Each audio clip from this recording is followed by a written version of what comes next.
اعوذ باللہ من الشیطان الرجیم بسم اللہ الرحمن الرحیم۔ پیارے ناظرین السلام علیکم ورحمۃ اللہ وبرکاتہ۔ مہنگے موبائل فون خریدنے والوں اس پیغام کو ضرور پڑھیں۔ ایک 9 سال کا بچہ مسجد کے کونے میں بیٹھی چھوٹی بہن کے ساتھ بیٹھا ہاتھ اٹھا کر اللہ پاک سے نہ جانے کیا مانگ رہا تھا۔ کپڑوں میں پیمند لگا تھا مگر نہایت صاف تھے۔ اس کے ننھے ننھے سے گال آنسو سے بھیگ چکے تھے۔ بہت سے لوگ اس کی طرف متوجہ تھے اور وہ بالکل بے خبر اللہ پاک سے باتوں میں لگا ہوا تھا۔ جیسے ہی وہ اٹھا ایک اجنبی نے بڑھ کر اس کا ننھا سا ہاتھ پکڑا اور پوچھا اللہ پاک سے کیا مانگ رہے ہو؟ اس نے کہا کہ میرے ابو مر گئے ہیں، ان کے لیے جنت، میری امی ہر وقت روتی ہیں، اس کے لیے صبر، میری بہن ماں سے کپڑے مانگتی ہے، اس کے لیے رقم۔ اجنبی نے سوال کیا کیا آپ سکول جاتے ہو؟ بچے نے کہا ہاں جاتا ہوں۔ اجنبی نے پوچھا کس کلاس میں پڑھتے ہو؟ نہیں انکل میں پڑھنے نہیں جاتا، ماں چنے بنا دیتی ہے، وہ سکول کے بچوں کو فروخت کرتا ہوں، بہت سارے بچے مجھ سے چنے خریدتے ہیں، ہمارا یہی کام دھندا ہے۔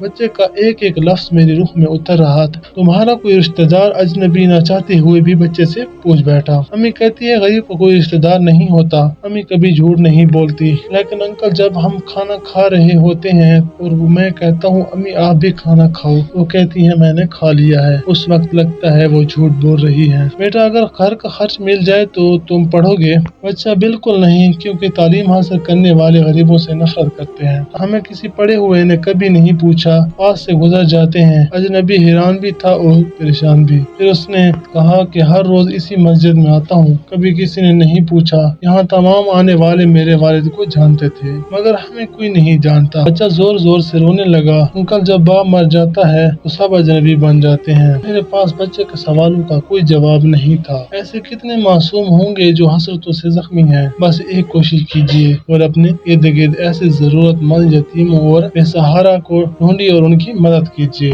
موبائل اور لوڈ کے دن سے پہلے اپنے آس پاس کسی غریب کو دیکھ لیں، شاید اس کو آٹے کی بوری زیادہ ضرورت ہو۔ خود میں اور معاشرے میں تبدیلی لانے کی کوشش جاری رکھیں۔ جزاک اللہ خیرہ۔